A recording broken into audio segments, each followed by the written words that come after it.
Yerra aek 2, minito opening ook, video que suruka estrono ok, hoviewers kauturan grip karega or puri video de kneparmagbur karega. Ok, primeros 2 minutos. Durante 7 años, creí que era la única persona que mantenía a mi esposa con vida. Cociné para ella.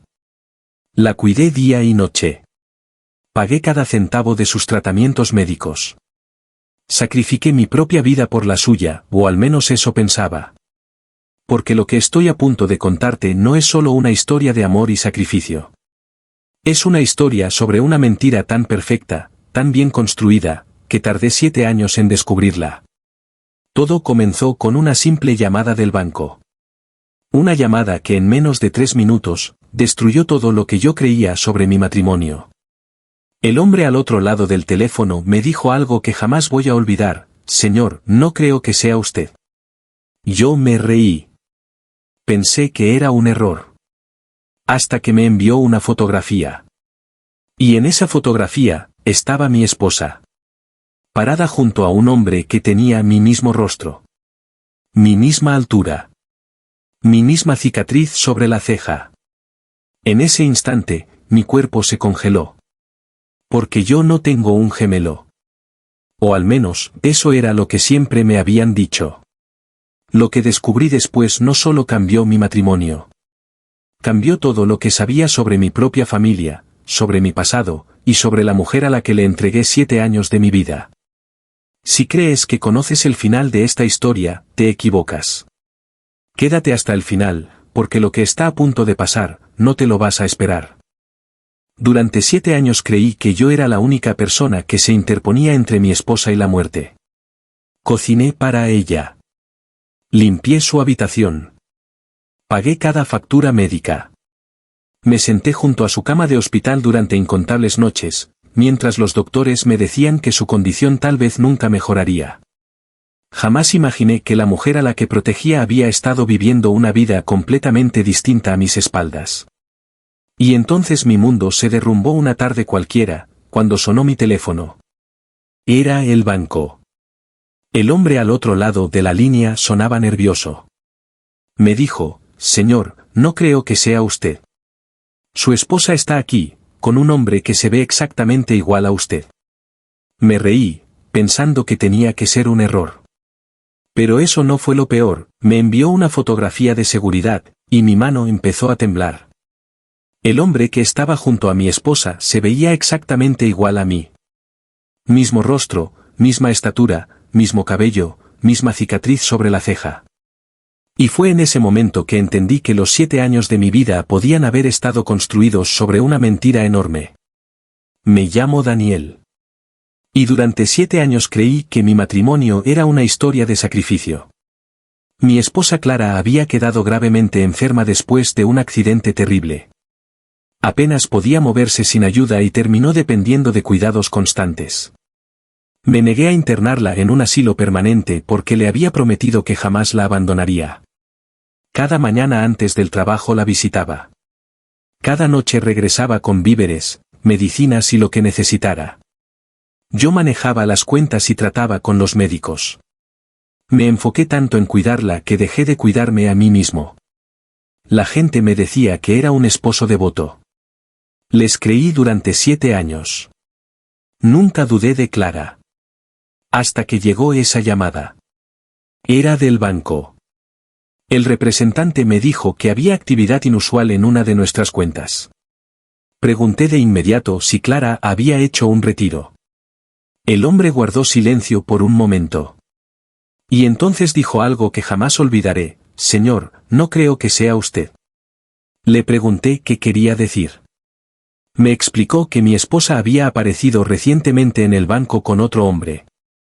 Le dije que eso era imposible, que mi esposa estaba en el hospital. Me respondió que entendía mi confusión, pero que la mujer en las cámaras de seguridad era claramente mi esposa, y el hombre a su lado se veía exactamente igual a mí. Exigí ver la fotografía. Cuando la abrí, mi corazón se detuvo. Ahí estaba ella, Clara, parada junto a un hombre que era como mi propio reflejo. El mismo rostro, la misma postura, hasta la misma cicatriz pequeña sobre la ceja izquierda. por varios segundos no pude respirar. Llamé al hospital de inmediato. La enfermera me dijo que Clara seguía en su habitación. Corrí hasta allá. Cuando entré, ella estaba acostada exactamente donde esperaba encontrarla. Pero algo se sentía diferente. Me miró, y por primera vez en 7 años, vi miedo en sus ojos. Le hice una sola pregunta: Clara, ¿dónde estuviste hoy? Dijo que había estado durmiendo. Le mostré la fotografía. Su rostro palideció. No preguntó quién era el hombre. Eso fue lo que más me asustó. Ella ya lo sabía. Le pregunté de nuevo: ¿quién es él? Empezó a llorar. Y entonces susurró un nombre: Michael. Jamás había escuchado ese nombre.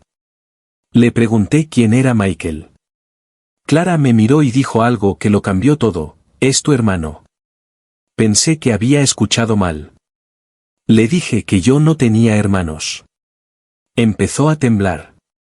Y entonces me reveló un secreto que mi familia había enterrado durante más de 30 años.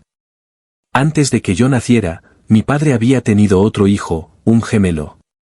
Se llamaba Michael. Según la historia familiar, había muerto poco después de nacer. Pero no había muerto. Se lo habían llevado tras una disputa médica y había sido criado por otra familia.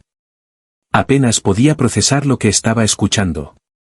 Lo que Clara confesó después me dejó sin aliento: ella había encontrado a Michael años atrás, y lo había contactado. Al principio, dijo que solo quería conocer la historia de mi familia, pero eventualmente descubrió que Michael y yo éramos casi idénticos. Y ahí comenzó el plan. Clara nunca había sido tan indefensa como yo creía. Su enfermedad era real, pero su historia había sido cuidadosamente manipulada. Se había reunido en secreto con Michael. Lo había convencido de imitarme. Lo había usado para visitar lugares donde la gente reconocería mi rostro. La cuenta del banco era solo el comienzo. Le pregunté por qué. Clara finalmente admitió la verdad: quería acceso al dinero que legalmente estaba conectado a mí. Creía que si Michael se parecía a mí y sabía lo suficiente sobre mi vida, nadie lo cuestionaría. Pero había algo que ella jamás esperó: el banco se dio cuenta. Salí del hospital y fui directo al banco. El equipo de seguridad me mostró más grabaciones.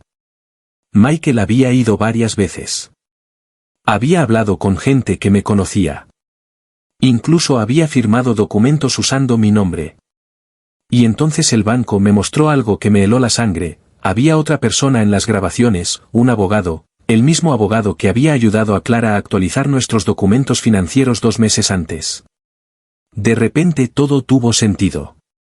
Esto no era un solo secreto. Era un plan completo. Y yo había sido el último en entenderlo. Contacté a las autoridades y les entregué cada documento que tenía. Después confronté a Clara una última vez. Le pregunté por qué había hecho esto después de todo lo que había sacrificado por ella. Lloró y dijo que creía que yo nunca descubriría la verdad. Le dije que eso era exactamente lo que más me dolía. Ella había confundido mi amor con debilidad. Había confundido mi lealtad con estupidez. Y había olvidado algo muy simple: una persona puede perdonar muchas cosas, pero una vez que la confianza se destruye, cada recuerdo empieza a verse diferente. Pero lo que pasó después fue aún peor. En el próximo episodio te cuento cómo la investigación del hospital destapó por completo el plan de Clara, Michael y el abogado, y el pequeño detalle que finalmente los hundió a todos. No te lo pierdas. La investigación finalmente reveló toda la verdad. Michael era mi gemelo biológico. Había estado vivo todos esos años, y la mujer a la que había protegido durante 7 años había usado en secreto nuestro parecido como parte de un engaño financiero.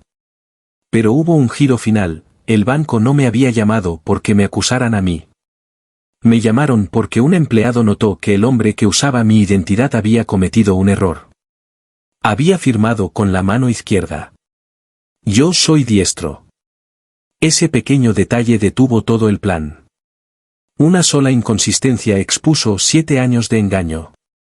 Y eso me enseñó algo que jamás olvidaré: a veces la verdad no llega con una confesión dramática.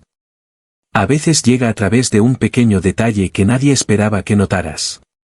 Hace 7 años pensé que ser un buen esposo significaba sacrificarlo todo por la persona que amaba. 7 años después aprendí que la lealtad sin verdad puede convertirse en una prisión. Al final aprendí que la verdadera fuerza no es la venganza. Es sanar, crecer y recuperar tu paz.